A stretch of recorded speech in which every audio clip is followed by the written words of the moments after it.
The Nigeria Labour Congress (NLC) and the Trade Union Congress of Nigeria (TUC) counterparts have resolved to commence the planned nationwide strike from midnight today.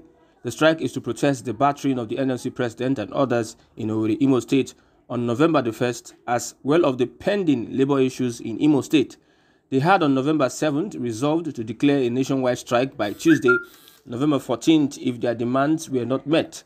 Recall that suspected agents of the state and security operatives had descended on Ajaero alongside other labour leaders, smashing their vehicles, inflicting injuries on them and dispossessing handsets, money, ATM cards, among other valuables from the labour leaders and others who had gathered at the NLC State Secretariat to begin a scheduled protest on November 1st over pending labour issues.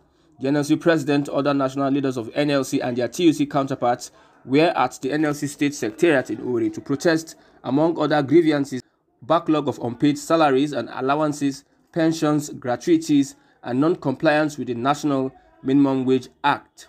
The attack, brutalization, and battering of Ajaero and others have continued to elicit outrage and condemnation across the country and beyond. However, a few days ago, the National Industrial Court restrained the Nigeria Labour Congress, Trade Union Congress, as well as their affiliates from embarking on any strike or industrial action. The unions had, after an extraordinary National Executive Council meeting in Abuja, declared a total nationwide strike from November 14th. The unions took the decision following the alleged assault on the NLC National President, Joe Ajaero, last week in Imo State. However, the federal government and the Attorney General of the Federation and Minister of Justice filed an ex parte application praying the court to stop the unions from embarking on the planned strike. In the application, the FG and AGF told the court that the planned strike would inflict untold hardship on law-abiding citizens and their businesses. Counsel for the federal government and the AGF, Tijani Ghazali, SAN, during the proceedings, argued that many Nigerians suffered when the labor unions, during their protest on Thursday, blocked the entrances to the main airports in the country.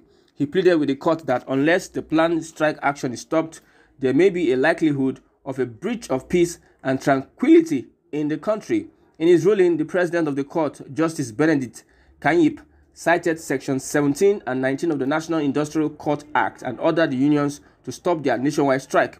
It is within the power of the court to intervene by way of restraining order to ensure peace and tranquility, he said.